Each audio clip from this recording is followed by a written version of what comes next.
What's up guys, welcome to a brand new YouTube video. It's your girl Nicole, and today we are deep diving into 5 of the potential reasons that you're not seeing the glute growth that you really want and what you can do about it.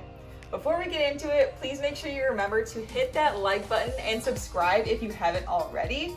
Alright guys, now it's time to get into how we can put some mass on that. So first we need to talk about compound and accessory movements. In order to see the glute growth that you want, you need to be following a plan that has not only compounds, but those isolation and accessory movements as well. Everybody knows that the big lifts like hip thrusts and RDLs are crucial for glute development, but those isolation and accessory movements are just as important. This is because your glutes are made up of 3 main muscles, the gluteus maximus, medius, and minimus.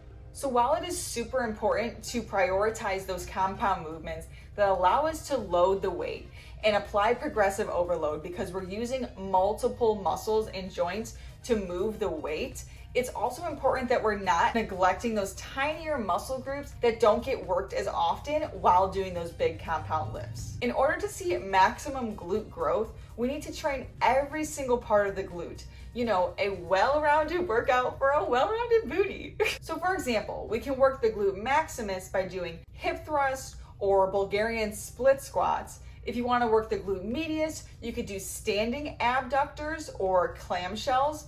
And if you want to focus on the glute minimus, you could do something like a seated abductor machine. In the description, I will give a detailed list of what exercises you can do to hit each specific muscle in the glutes. The second, and you already knew this was coming, progressive overload.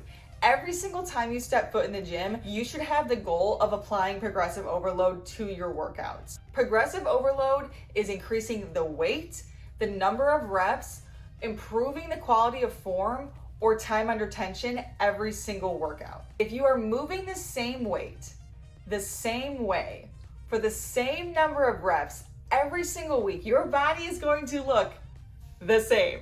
Again, it is not just increasing the weight, it is applying at least one of these principles to your workouts every single week. Remember, your body will not change unless you give it a reason to.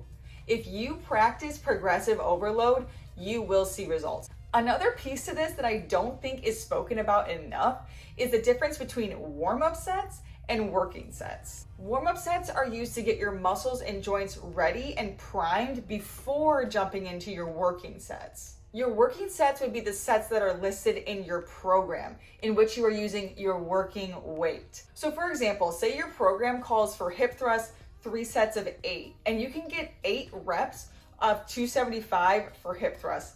Then 275 would be your working weight.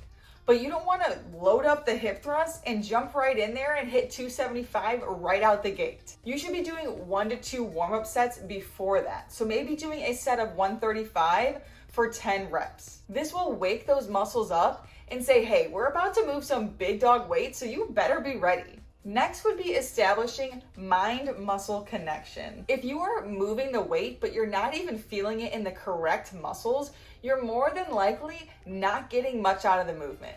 So for example, the barbell RDL is a great movement to grow your glutes, but if you can't feel your glutes contracting as you're doing the reps, you're most likely using other muscle groups to move the weight.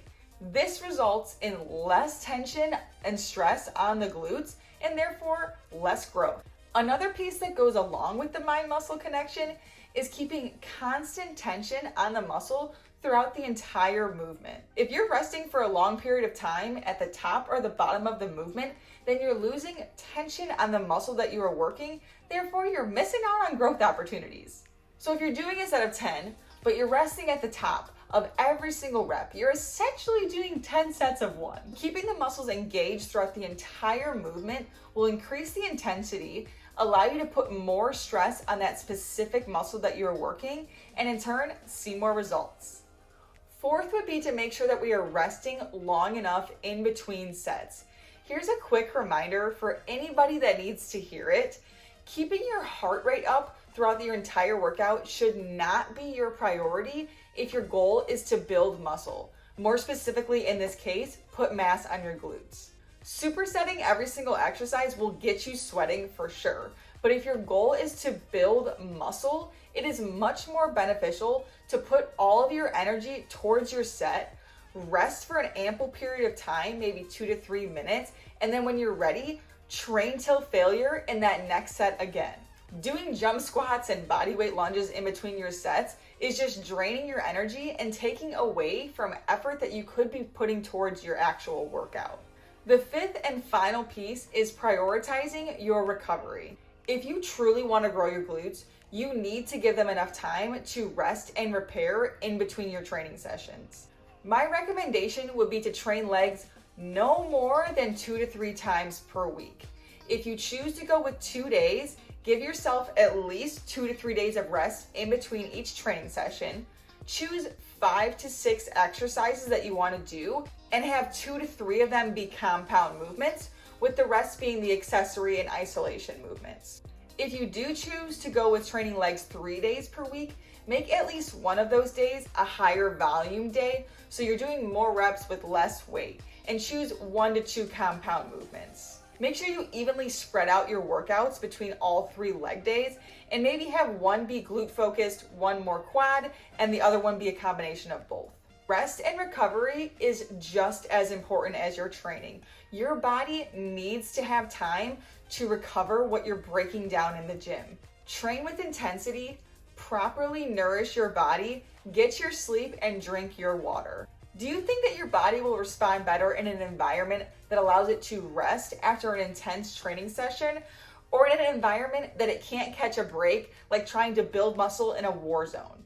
So there you have it, the 5 things that I wish I knew when I first started trying to build my glutes in the gym. If you found this video helpful, please hit the like button and drop in the comments which tip was the most impactful for you.